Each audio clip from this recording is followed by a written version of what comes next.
Syndicalistes, nous, on n'a pas pris une décision pareille.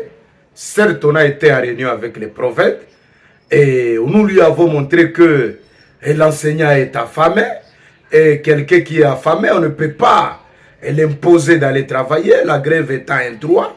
Nous lui avons montré que les agents, quelques agents qui sont dans des bureaux gestionnaires, sont au travail et non pas en travail.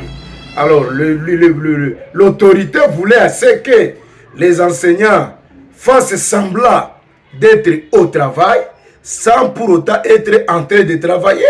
Et nous avons dit, nous ne pouvons pas faire cette hypocrisie.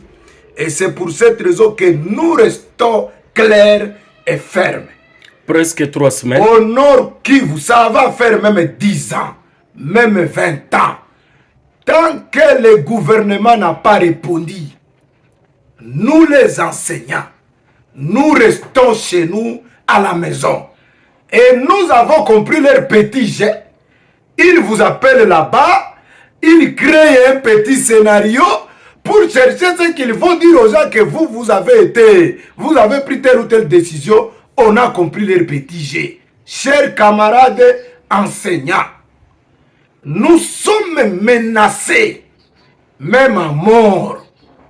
Nous avons été menacés par les prophètes et par tous les moyens. Nous lui faisons face et nous vous disons, chers camarades, seule la lutte libère. Certes, il cherche ma tête, il cherche ma peau, croyant que c'est moi qui allais vous demander de retourner à l'école. Mais je vous dis, chers camarades, nous sommes affamés.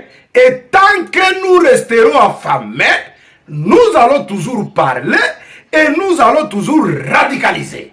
Je dis bien, la grève reste radicale sur toute l'étendue de la province du Nord Kivu et sur toute l'étendue du pays.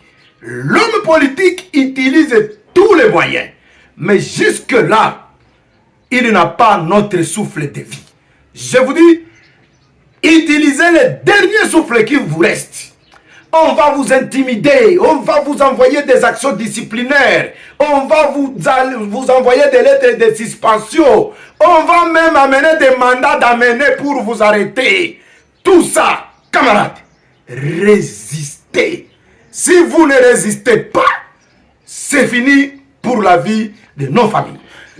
Les syndicalistes, les enseignants, sur toute l'étendue du pays, nous avons demandé à ce gouvernement 1 500 000. Et ils sont en session budgétaire. Ces députés-là qui sont en train de voter, ils doivent savoir que leur vote, c'est cette vote qui va ramener les enfants à l'école. Ils votent très mal, donc ils ont voté pour la grève qui ne finira jamais. Ils votent très bien en donnant l'argent à l'enseignant dans la loi des finances, c'est que la grève va se terminer. Fini avec cette histoire de dire, nous revendiquons, on nous dit, l'argent n'est pas dans le budget.